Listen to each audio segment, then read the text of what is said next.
Merci. Madame Faure, pour une question à Monsieur le ministre de l'Intérieur. Monsieur le ministre, depuis le 1er février 2013, une borne Eurodac est en fonction à Sens. En effet, l'agglomération dijonnaise n'arrivait plus, semble-t-il, à faire face à l'afflux de populations immigrées issues pour la plupart d'Afrique subsaharienne. Le maire de Dijon, M. Rebsamen, et le préfet ont alors demandé l'installation de 2 nouvelles bornes en Bourgogne. Ce sont les communes de Mâcon et de Sens qui ont été choisies, sans concertation locale, ce qui, vous le comprendrez bien, est ressenti comme un certain mépris pour les élus locaux. Des structures CADA ont été créées à Virginie et Joigny et concrètement, cette borne Eurodac crée et créera un appel d'air. Sens, 25 000 habitants, à 55 minutes de Paris, n'a pas les moyens financiers, humains et matériels de gérer une telle situation et je tiens à rendre hommage aux personnels qui ont permis le démantèlement d'une première filière malienne. 80% des demandeurs d'asile voient leur demande déboutée et ils sont alors invités à regagner leur pays d'origine, ce que, vous le savez bien, ils ne font pas tous, loin s'en faut. Que faire alors de ces familles en situation de détresse? Et le Conseil général s'inquiète à juste titre. 3 questions, Monsieur le Ministre. Pourquoi n'avoir pas installé cette borne Eurodac dans le chef-lieu de département de Lyon, la préfecture?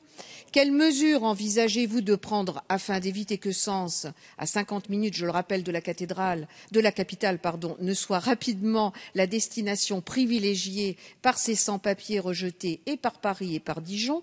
Et enfin, je voudrais vous poser une question.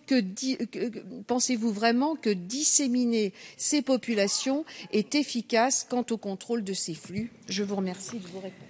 Merci Madame. La parole est à Monsieur le ministre de l'Intérieur. Madame la Présidente, Madame Faure, sujet difficile, celui de la demande d'asile. De 2009 à 2011, la Bourgogne a connu une forte progression de la demande d'asile, augmentation même de 60% en 2011.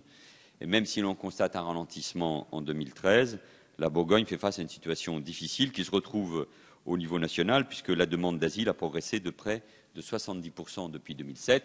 Je n'y reviens pas. Il y a un rapport qui a été commandé à Madame Létard et à Monsieur Touraine et je ferai bientôt évidemment des propositions allant dans le sens d'une autre organisation et pour gagner du temps dans les délais. Vous m'interrogez sur la question des bornes Eurodac en Bourgogne. Nous avons constaté que 70% des premières demandes d'asile en Bourgogne étaient faites dans le département de la Côte d'Or.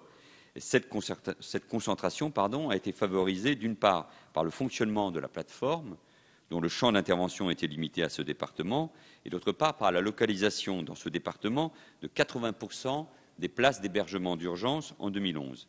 Cette concentration de demandeurs d'asile sur un seul département ne pouvait être considérée comme satisfaisante. Il a donc été décidé de mener une expérimentation sur l'ensemble de la région en installant, vous le rappeliez, 2 bornes supplémentaires de relevé d'empreintes digitales, l'une à Mâcon et l'autre à Sens. Ces choix ont été faits en concertation avec des représentants locaux. Dans le même temps, la plateforme d'accueil a créé une antenne dans chacune de ces villes, ce qui a permis de rééquilibrer la répartition de l'hébergement des demandeurs d'asile. En outre, 100 places d'hébergement en centre d'accueil des demandeurs d'asile ont été créées en juillet 2013 dans votre département de Lyon. Le suivi de cette expérimentation a permis de constater un changement des nationalités présentes dans la région. Ainsi, les populations en provenance du Kosovo et de l'Albanie, essentiellement des familles, ont rapidement supplanté les populations de la Corne de l'Afrique, principalement des célibataires, dont le nombre a été divisé par 10. Et par ailleurs, l'inscription du Kosovo et de l'Albanie, enfin, sur la liste des pays d'origine sûrs, est un élément nouveau dont les effets sur les flux dans votre région seront évidemment observés. Les premiers éléments au niveau national démontrent d'ores et déjà une baisse de la demande d'asile de ces populations, mais soyons prudents.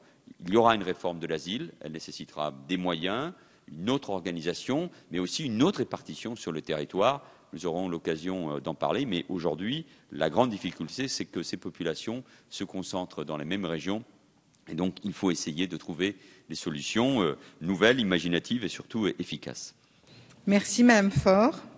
Monsieur le ministre, je vous remercie. Mon souci, vous l'avez bien compris, c'était effectivement et les demandeurs d'asile et ceux qui ne sont pas reconnus demandeurs d'asile, et notamment les dernières catégories, puisque maintenant ce sont effectivement des pays qui ne requièrent pas l'asile.